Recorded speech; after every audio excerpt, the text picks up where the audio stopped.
Mr. Lucas, we've seen the diplomatic moves by Russia last Monday. Suddenly, Putin has changed from warmonger to peacemaker. How cunning has he been? He's been very cunning, and this is an astonishing diplomatic stunt that he's pulled off. He's managed to whitewash the past 2 years where Russia's really been behaving very badly in the Syria conflict and saying no to everything. He's bought time for the Assad regime, he's demoralized the rebels, and most of all he's humiliated the West. He's exposed the divisions between Western countries and also within Western countries, so it's been a very good week for him. Do you think he actually enjoys humiliating the West? Yes, there's a big grudge in the Putin camp against the West. They feel that Russia isn't really competitive, it hasn't really succeeded in joining the West on merit, and they resent the success of the West and they resent what they see as the West's interference. They don't like the idea of a strong alliance between America and the United States. They're very worried about ideas such as democracy promotion, the expansion of the EU, things like that. And so they love it when things go wrong, and boy are they going wrong at the moment. The worst thing about this is that Putin didn't have to do very much. It's mostly just our own mistakes. Yeah, he's been enormously helped by the Western countries. I think that Barack Obama is turning into the worst United States president since Jimmy Carter, possibly even worse than Jimmy Carter in foreign policy terms. It's absolutely astonishing mixture of dithering followed by very rushed, badly thought out decisions, snubbing the allies and appeasing enemies. It's a catastrophic moment, I think, in the America's standing in the world. Yeah, your latest book on Russia is called Deception. Is that what he's trying to do now, even with this letter, deceiving us?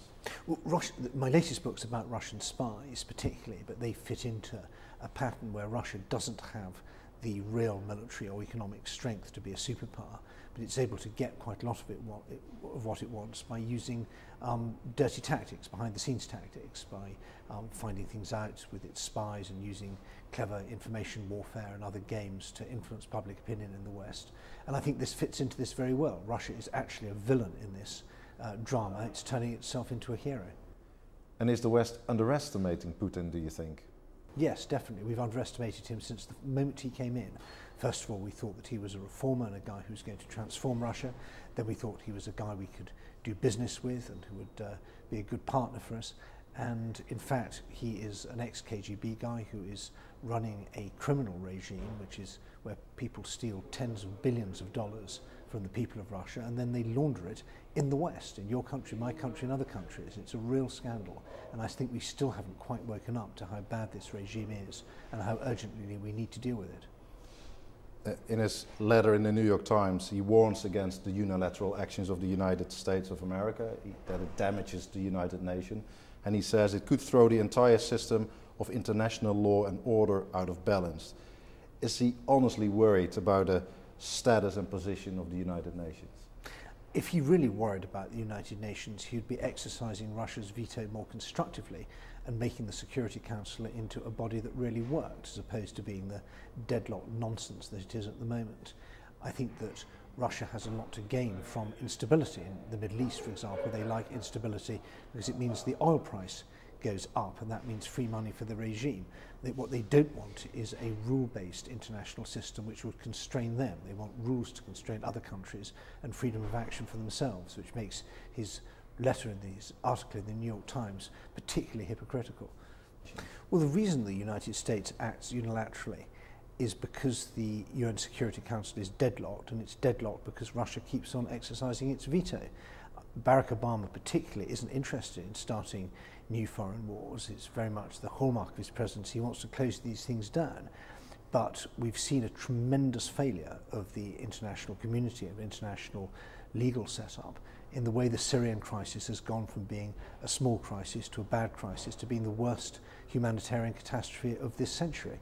And Russia is very much to blame for this, although, of course, the West has to share its part too, but it's Russia that has systematically blocked any attempt to put pressure on the Assad regime, which might have been somehow the basis for getting to a sort of negotiated settlement. Yeah, about the Russian role in this conflict, he says in the letter, this internal conflict, fueled by foreign weapons supplied to the opposition, is one of the bloodiest in the world. He's probably right about that last bit, but isn't it a bit rich, him claiming that it's other people fueling the conflict and not Russia?